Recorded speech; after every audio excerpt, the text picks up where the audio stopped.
Earth sign, Capricorn, Taurus, and Virgo, kumusta po kayo guys? Okay, so Earth sign, maraming salamat po sa walang sawang pagsubaybay sa ating mga reading.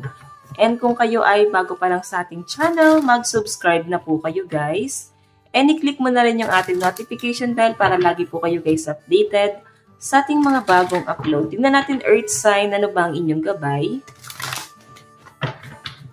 Earth sign, Capricorn, Taurus, and Virgo. Gabay po ni Earth sign. Earth sign, Capricorn, Taurus, and Virgo. Okay, so Earth sign, meron tayong Four of Pentacles. Nakikita ko yung struggle mo sa pera. And I think, sobrang minamanage mo or tinitipid mo yung pera mo ngayon. Siguro, ito yung natira sa sahod mo. Meron tayong Ten of Pentacles. So guys, may nakikita ko dito guys na maaaring ikaw ay nakapokus ngayon sa family. Earth sign, parang babawi ka sa family mo, sa mga anak mo. Yung mga bonding na hindi mo nagawa sa paglipas ng mga panahon kasi may mga OFW rito guys. Nakikita ko na para bang babawi ka or maaaring meron kang ipaglalaban. Lalo na patungkol sa sustento. Okay, or pwedeng ipagbubukas mo sila ng bank account. Yun yung nasa-sense ko rito, guys. And sa nasa-sense ko rito, parang meron daw pong magandang mangyayari pagdating sa, sa family. I think merong isang miyembro na dumating sa family na maaaring magbibigay ng swerte sa inyo.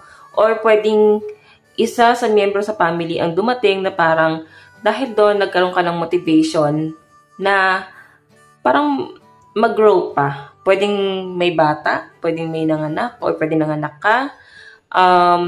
Pwedeng nanganak yung asawa mo. So, I think ito yung nagpa-realize sa inyo na parang kailangan mong magpaka-hardworking pa kasi may mga responsibilidad ka na rito. Hindi na katulad ng dati, guys, na parang kailangan easy-easy, happy-happy lang. So, may nakikita ko rito, guys, sa parang ngayon, tinitipid mo na yung sarili mo kasi parang gagawin mo lahat para sa anak mo. Okay? And gustuhin mo man bumili ng mga expensive na gamit, okay, para sa sarili mo, kahit nga mumurahin lang maaaring hindi mo mabili kasi mas nilalaan mo ngayon sa family or sa mga anak mo. Okay? So, tingnan pa natin Earth sign. Okay.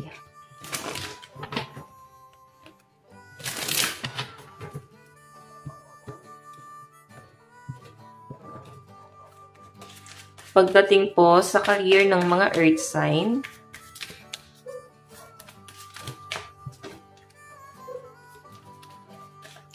so guys, meron tayong community, meron tayong generosity, and homecoming. So pagdating sa career guys, sa pinapakita sa akin, mahaba ang bakasyon mo. Maaaring ikaw ay nakalib, pwedeng ikaw ay hindi mo na nagtrabaho ngayon or pwedeng nagpahinga, pwedeng nag-end of contract at mas pinili mong pahinga muna. Or kung may business ka guys, maaaring ilang araw ka na hindi nagbubukas ng business mo ngayong araw kasi may iba kang pinagtutuunan ng pansin guys. Ayan. Maaaring meron kayong bakasyon. Okay? Malayo-layo din ang travel ng mga Earth sign or pwedeng ikaw ay nag-iisip na mag-for good na sa Pilipinas. Kasi may nakita ko rito guys na maaaring matagal ka na sa abroad Okay, marami ka na ring sacrifice na ginawa para sa family mo. So, ngayon parang kailangan mo naman magpahinga. Marami ka nang tinulungan at parang sa tingin mo ay tama na yon or okay na yon yung tulong na naibigay mo. Ngayon, may nakikita ko dito, Earth sign, lalo na sa mga walang trabaho, siguro nagde-demand ka ng sustento sa person mo, or pwedeng nanghihingi ka ng sahod sa person mo, pwedeng nagkukulang talaga yung sahod. Parang kailangan nyo dito guys ng pagtutulungan ngayon ng person mo. Community pag-usapan nyo, parang kailangan meron kayong isettle, lalo na pagdating sa usaping pinansyal, okay? So, tignan natin guys, pagdating naman po sa inyong kaperahan, Earth sign. Sa kaperahan naman po ni Earth sign,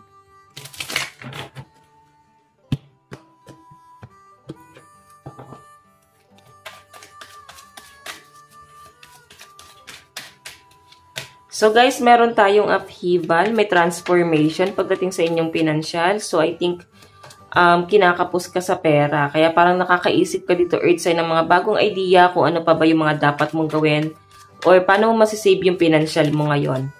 Okay, maring hindi na kayo nakakapagpadala or pwede hindi na nagpapadala sa inyo yung person mo. I think meron kang inaalam ngayon dito. Saan ba dinadala ng person mo yung pera? Or pwedeng ikaw, okay, pwedeng meron kang inaantay or inaasahan na pera, back pay, ipinaglalaban mo ngayon yun guys. So, ayan. So, may nakikita ko dito guys na paparating na pera din sa inyo. Pwedeng tulong galing sa isang tao dahil nga may pagbabago nangyayari sa financial mo. Okay? Maring hindi ka tinutulungan ng person mo. Maring yung tulong na makukuha mo ay manggagaling pa sa ibang tao. Okay. So, tingnan pa natin pagdating sa love life ng mga earth sign.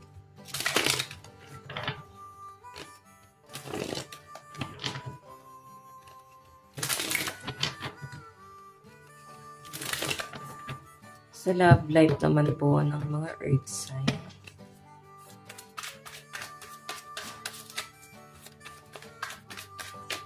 So guys, meron tayong sensitivity, oracle of raindrops, two of gems,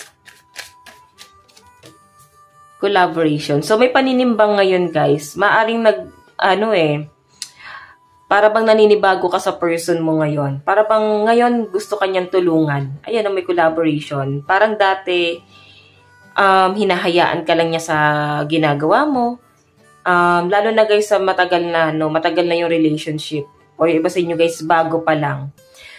May nakikita ko rito guys na maaring dati parang pinababayaan ka lang niya. Parang tinitipid ka pa ng person mo. Pero sa nakita ko guys, maaring meron ka ditong laban na parang tutulungan ka niya.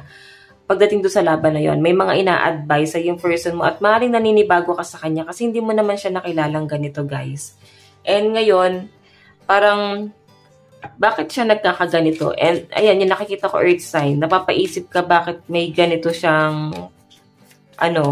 effort na ginagawa ngayon. Okay? Mabuti naman yung ginagawa sa inyo, pero napapaisip ka talaga bakit ano ba nakain ng taong to? Bakit pagtulong siyang ginagawa ngayon? Okay. Tignan natin ang inyong advice. Meron po tayong healing. Meron po tayong direction. So, nakikita ko rito guys, maaring gusto mo nang matapos lahat ng problema mo. Gusto mo nang itama lahat ng mga bagay na pagkakamali mo noon. Okay? Sa ngayon, nakikita ko na nagkakaroon ka na ng direction sa buhay mo. Okay? And nandun ka sa right path ngayon. Kung ano man yung laban mo, earth sign, sa nakikita ko rito, mas pinipili mo yung peace of mind mo. Okay? Yun na lang yung gusto mong maipanalo sa ngayon.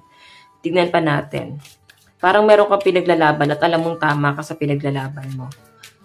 Tingnan pa natin ang inyong advice. Meron tayong clear your mind. So, grabe na yung mga pag-iisip ng mga earth sign dito. Kaya nga sinasabi, parang kailangan mag-relax ka muna. Huwag ka mag-overthink kasi mas makaka-apekto pa siya sa inyo guys or hindi makakabuti. Okay? Lalo na pag ikaw ay masyadong nag-overthink sa mga problema na dapat sinusolusyonan. So guys, nasabi ko na ba ang lucky number mo is 9 and 30.